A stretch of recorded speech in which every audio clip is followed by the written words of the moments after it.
अस्सलाम वालेकुम students, today we will be studying social studies. Social studies जो है वो आपका एक सब्जेक्ट है जिसके अंदर हम हिस्ट्री और जियोग्राफी दोनों को पढ़ते हैं। History, as many of us already know, is the study of past events, यानी जो जो चीज़ें पहले हो चुकी हैं उनके बारे में हम स्टडी करते हैं। जो मेजर बड़ी बड़ी चीज़ें हुई हैं, वरना चीज़ें तो ऑब्वियसली बहुत सारी होती हैं, मगर हम मेजर इवेंट्स को स्टडी करते हैं, जैसे कि वॉर्स और कौन कौन से रूलर्स आए और उस तरह की जो चीज़ें होती हैं, कैसे कॉन्फ्लिक्ट्स हुए, वो सारी चीज़ें जो हैं हम स्टडी करते हैं हिस्ट्री में। जियोग्राफी जो होती है उसमें geo means earth and graphy means study. तो the study of the earth is called geography. तो आज का जो हमारा चैप्टर है उसका नाम है the earth in space, which means कि ये एक जियोग्राफी से रिलेटेड चैप्टर है। Okay, so firstly we know कि अर्थ जो है वो एक पार्ट है सोलर सिस्टम का। ठीक है, सोलर सिस्टम के अंदर हमारे पास एक स्टार आता है जिसका नाम है सन। ठीक है, और उस सन के अराउंड जो हैं काफ़ी सारे प्लैनेट्स हैं जो उसके अराउंड चक्कर लगा रहे हैं, जो उसके अराउंड ऑर्बिट करते हैं। और इन इन प्लैनेट्स में से एक प्लैनेट जो है वो है अर्थ। पहले आता है Mercury and then Venus and उसके बाद अर्थ आता है। As we can see it is right here. बहुत छोटा सा प्लैनेट आपको लग रहा होगा, it's because other planets are very very much bigger in size as compare to the earth. Okay, now if you could open your books, you would see in the first chapter, the first paragraph says, the earth is like a huge ball. We call this shape a sphere. It is not quite round, but flattened at the top and at the bottom, at the north and south poles. अच्छा, तो जैसे कि आप अर्थ की picture से देख के अंदाज़ा लगा सकते हो, अर्थ जो है एक बॉल की तरह है। ठीक है, इट इज़ राउंड, गोल जिसको हम कहते हैं उर्दू में। ठीक है, लेकिन कम्प्लीटली सर्कुलर तरीके का राउंड नहीं है ये, इसलिए इसको हम स्फेयर कहते हैं। क्यों कहते हैं? क्योंकि जो इसका नॉर्थ और साउथ पोल है, यानी इसका जो सबसे टॉप वाला पार्ट है और सबसे नीचे वाला पार्ट है, बॉटम वाला पार्ट, उधर से थोड़ा सा फ्लैट हुआ हुआ है, मगर बिल्कुल स्लाइटली फ्लैट होता है। इसलिए आप जब भी अर्थ की पिक्चर्स देखते हैं तो उसमें इतना आपको पता नहीं चलता कि ये कम्प्लीटली राउंड नहीं है। ठीक है, but something to keep in mind that the earth is a sphere and it is not completely round. North और साउथ पोल्स जो होते हैं उधर से it is a bit flat. उसके बाद the next paragraph is, hundreds of years ago people had various ideas about the earth. Some people thought it was flat. Most people believed that the earth was the center of the universe. They thought that the sun and the planets moved around the earth. अच्छा, अब बहुत साल पहले हमारे पास कोई technology नहीं थी।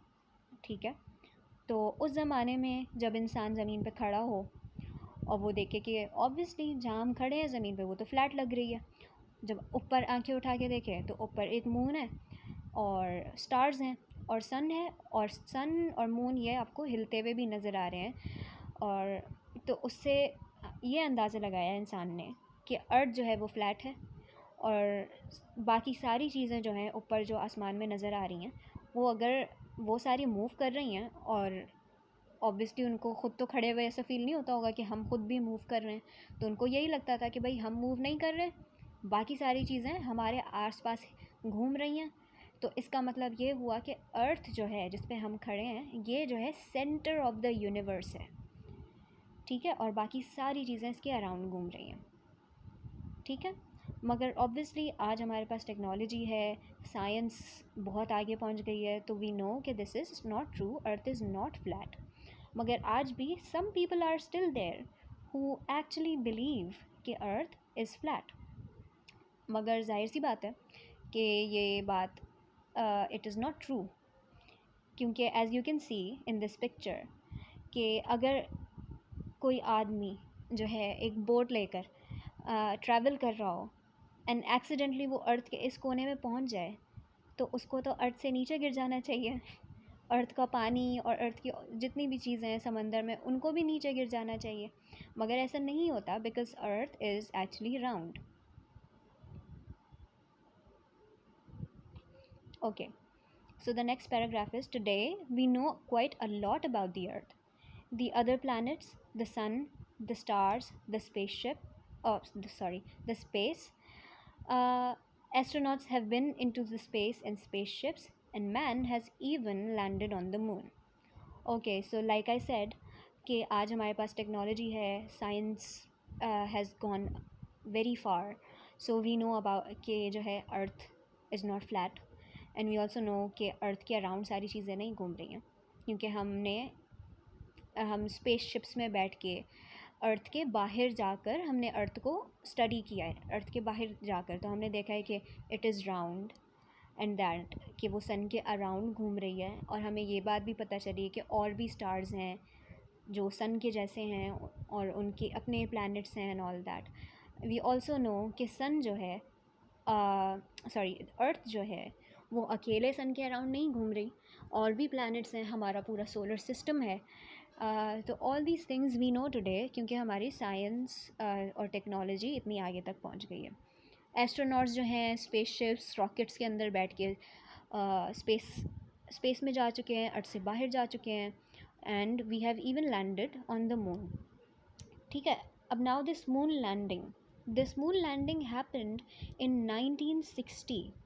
आज जो है 2021 है, तो हमने इतने साल पहले भी हमारी टेक्नोलॉजी इतनी आगे तक पहुंच गई थी कि हम मून के ऊपर पहुंच गए.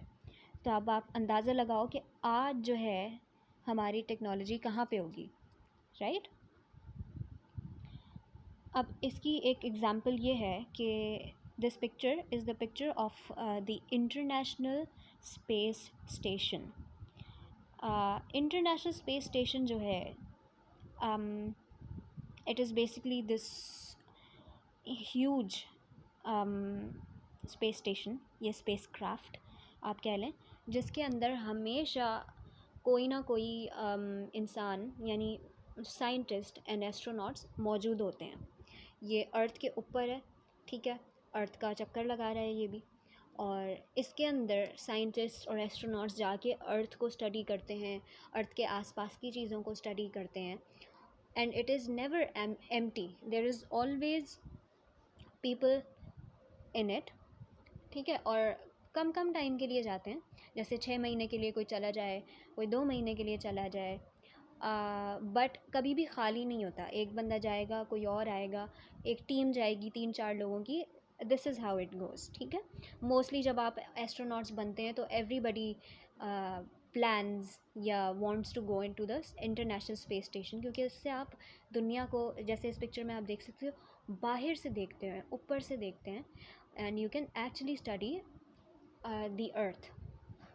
अच्छा, उसके बाद सबसे रीसेंट जो स्पेस से रिलेटेड काम हुआ है, वो हम बड़ा काम दैट एवरीबडी नोज़ अबाउट, वो था जेफ बेजोस, जो है the richest man on earth. ये जो है इन्होंने अपना एक रॉकेट बनाया, और लास्ट वीक या शायद उससे एक वीक पहले, पता नहीं, लेकिन वेरी रिसेंटली इसी मंथ के अंदर जो है Jeff Bezos has been into space by making his own rocket.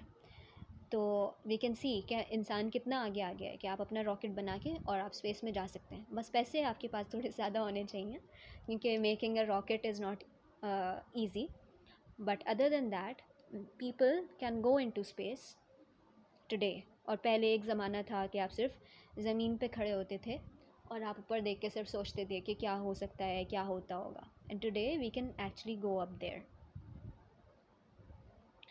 अच्छा, उसके बाद नेक्स्ट पैराग्राफ जो आपका आता है बुक में, वो ये है कि machines called space probes have been sent out into the space to find out more about the universe. Satellites orbit यानी गो अराउंड, जैसे मैंने बताया था आपको कि चक्कर लगाते हैं अर्थ का. They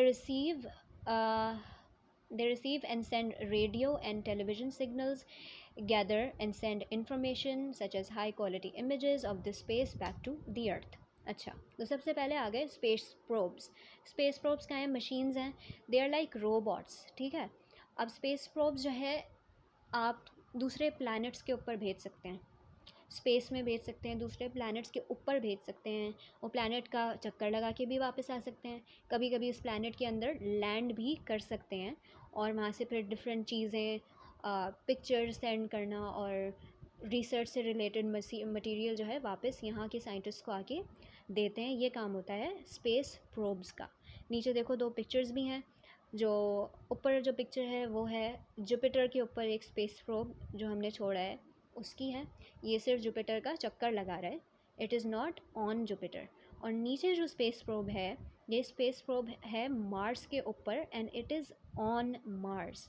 ये सिर्फ चक्कर नहीं लगा रहा, इट इज़ ऑन मार्स। अब यहाँ से ये रॉक सैम्पल्स और मिट्टी के सैम्पल्स और इस तरह की चीज़ें कलेक्ट करेगा and it will come back to earth and people can study it on earth.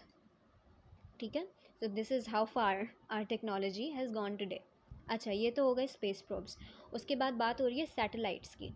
Satellites क्या होते हैं? सैटेलाइट्स वो चीज़ें होती हैं जो अर्थ का चक्कर लगाएं, ठीक है। और इसमें नेचुरल भी होते हैं सैटेलाइट्स और आर्टिफिशियल यानी मैन मेड भी होते हैं।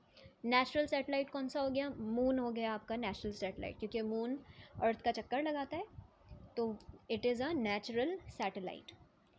और सैटेलाइट्स जो आर्टिफिशियल सैटेलाइट्स हैं वो हम जो है ख़ुद भेजते हैं, वो भी अर्थ का चक्कर लगाते हैं। उनका क्या काम होता है कि रेडियो और टेलीविज़न सिग्नल्स, और आज तो क्योंकि आज हम लोग बहुत एडवांस्ड हैं, तो इंटरनेट के भी सिग्नल्स, जो इंटरनेट आपके घर में आ रहा है वो किसी सैटेलाइट के थ्रू ही आ रहा होता है। बहुत सारी अलग अलग कंपनीज़ अपने अपने सैटेलाइट्स भेजती हैं और जिसको जो भी काम हो वो उस हिसाब से अपने सैटेलाइट्स भेजते रहता है। सैटेलाइट्स क्या करते हैं, एक जगह से इन्फॉर्मेशन ली, फॉर एग्जांपल कोई अमेरिका में बैठ के अगर आपको कोई चीज़ सेंड कर रहा है तो पहले वो जाएगी सैटेलाइट के पास, सैटेलाइट ने वो इन्फॉर्मेशन ली और फिर वो इन्फॉर्मेशन उस सैटेलाइट ने आपको भेज दी। यानी from one place to another जब इन्फॉर्मेशन जाती है तो it is through a satellite, it will gather the information and then it will send that information.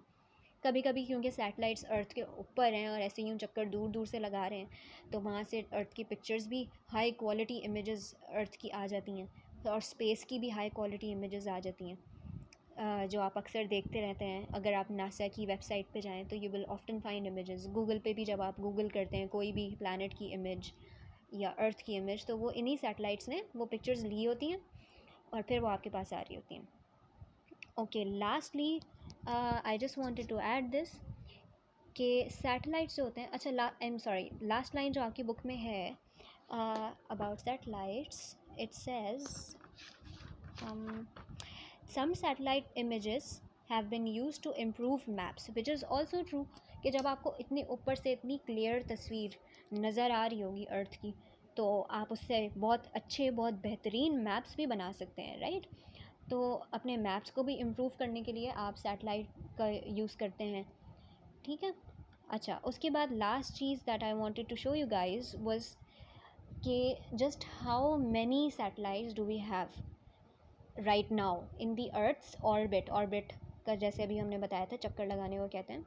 तो अर्थ के इस वक्त कितने सारे सैटेलाइट्स हैं जो कि अर्थ का चक्कर लगा रहे हैं। लाइक आई सेड, अलग अलग कंपनीज़ ने अलग अलग सैटेलाइट्स अपने भेजे हुए हैं। तो let me show you a picture of just how many satellites there are. This is the picture and this is exactly how many satellites there are orbiting the earth right now. इन सब के obviously अलग अलग purposes होंगे, सारे satellites एक जैसे नहीं होंगे, मगर as you can see technology बहुत आगे पहुंच गई है and these are all the satellites that orbiting the earth right now. और उस वजह से आपके पास इंटरनेट आ रहा है, आपके पास गूगल मैप्स आ रहे हैं, टीवी चल रहा है, रेडियो चल रहा है। So we are highly dependent on these satellites, ठीक है। That is all for today. Inshallah, we will continue this in our next lecture. Thank you for listening and I hope this was useful and आज आपको कुछ पढ़ा, आपको कुछ समझ आया हो, कुछ नई इन्फॉर्मेशन मिली हो। अल्लाह हाफ़िज़।